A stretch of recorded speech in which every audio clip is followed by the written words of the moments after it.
Bwana, usajili wa Young Africans watishia falme nyingi sana hapa Afrika.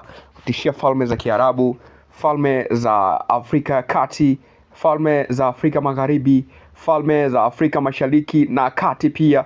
Ni moja kati ya sajili bora sana kuwahi kutokea kwa Young Africans. Bonge moja la usajili ambalo nadhani lina msaada mkubwa sana kwa maendeleo ya timu yao. Sasa Young Africans imefanya hichi kwa sababu inajiandaa na michuano mikubwa ya ligi ya mabingwa barani Afrika,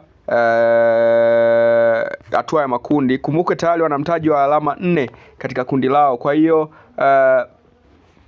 kama wana mtaji wa mechi wa alama 4 kwenye kundi lao, tayari wanahitaji kuboresha vitu ili waendelee kuwa bora zaidi. Ubora wao unawabeba sana, kwa hiyo wanajaribu kutafuta eneo ambalo ni zuri na lenye ubora zaidi. Kwa hiyo wamechukua striker wa maana kweli ambaye atakuwa anampumzisha Prince Dube Mpumelelo katika nafasi yake, na tayari wakati huo wamemchukua sio mbadala sasa, huyo ni msaidizi wa Prince Dube kutoka katika klabu moja kubwa sana falme za Kiarabu kule US Monastir, na Marwan At ambaye ni bora sana, kiumbe ambacho ni hatari sana kwa kufanya kazi za striker.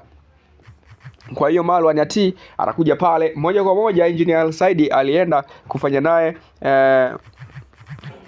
kufanya naye mahojiano ya kumuhitaji ili aweze kujiunga na klabu ya soka Young Africans. Mchongo ukawaje? Young Africans wao wakasema kwamba tunataji aina ya mchezaji huyu, lakini wakaambiwa kwamba yes, tutawapa mchezaji huyu, lakini je, mpo tayari kufuata condition zetu? Masharti ambayo walipewa Young Africans nadhani ni makubwa sana, lakini sio kesi wala haibabaishi, kwa sababu kama wanasema mtaka cha uvunguni sharti ainame, ndio hivyo. Kwa hiyo Young Africans wamekubali ili wampate Marwan At kutoka US Monastir, bonge moja la striker ambaye katika hatua ya ligi ya Morocco alitoka na magoli 17, lakini pia kama utakumbuka katika michuano ambayo alikuwa anacheza alikuwa ni bonge moja la mchezaji ambaye alionekana ni mfungaji kiongozi au kinara wa upachikaji wa mabao. Hii inakupa taswira kwamba tayari Young Africans wanatafuta mtu ambaye anauelewa sana na kulijua goli, kwa sababu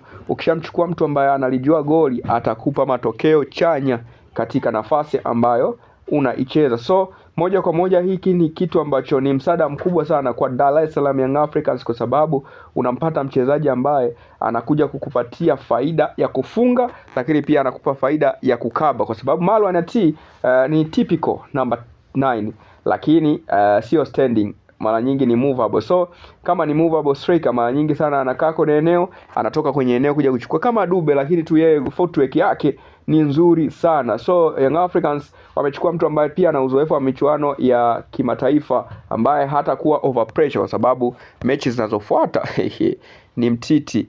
Unaenda kucheza